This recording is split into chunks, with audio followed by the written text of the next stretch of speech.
Wack 100 just called Gunna a snitch for life, and Kodak Black's lawyer compares Gunna's plea deal to 6ix9ine's. Terrible times for Gunna. Watch until the end for all the details. If you haven't heard the entire world talking about it by now, that's okay. We'll fill you in on all the push and plea tea. We're talking about YSL the label. Wait, no. YSL the gang. Wait, no. Label? Gang? Operation? I don't know. It's honestly a toss-up at this point after Gunna took a plea deal admitting that YSL is a gang linked with crimes around the city of Atlanta and snitched on Young Thug saying that all of the guns, drugs, cash, and weapons in the car were Thug's. What do you mean by that?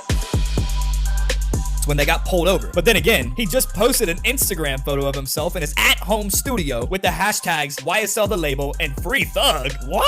Major rappers and people in the game have spilled their opinion on the situation, including Lil Baby and Meek Mill, who unfollowed Gunna on the gram. And celebrity manager Wack 100 said that Gunna is a snitch 4L and says that Young Thug's people had no idea that Gunna was going to snitch. Now, people are questioning how Gunna and 6ix9ine situations compare against each other. Let's break it all down, shall we? Let's start with Wack 100, the OG from Los Angeles and celebrity manager to rap stars like The Game, Blueface Baby, Ray J, and others, has been one to open his mouth about Gunna's situation ever since Gunna took a plea deal to set himself free from all legal charges. Like many other people linked to the rap community and fans all across the world, Wack 100 has also publicly expressed his opinion on the Atlanta rapper, talking about how snitches get stitches and that Gunna isn't a real YSL member. Coming from someone who was behind bars for 4 years when he was just 18 years old, you can see why he doesn't mess with Gunna right now. Wack has been on multiple interviews telling listeners that he's been in talks with Young Thug's people, and they told him that Gunna's management and Thug's management were weirdly quiet with one another over the past couple of months, and that Thug's management had no idea Gunna was going to take a plea. He went on to say that if Gunna had taken it to trial, he probably would have only gotten 5 years tops, but bet that he would have been out of prison after only 1 to 3 years on good behavior. Wack also told the public that YSL had this original plan for all the members who were arrested to fight this case and to take it to trial, and that no one to take a plea deal. They had this whole campaign set up that was supposed to be YSL is not a gang, it's a label. We've seen that so-called campaign get kicked out of the court doors after Gunna and multiple other YSL members took plea deals, which experts believe only strengthens the prosecution's case against Young Thug, who they allege is the leader of the criminal street gang. Last but not least, Wack posted a studio session on his Instagram page, and listeners got a sneak peek of a new track by his artist, Young Magnificent. According to Wack, Gunna was the inspiration for the hook, as the lyrics say, told the truth on the stand, he ain't lie on time.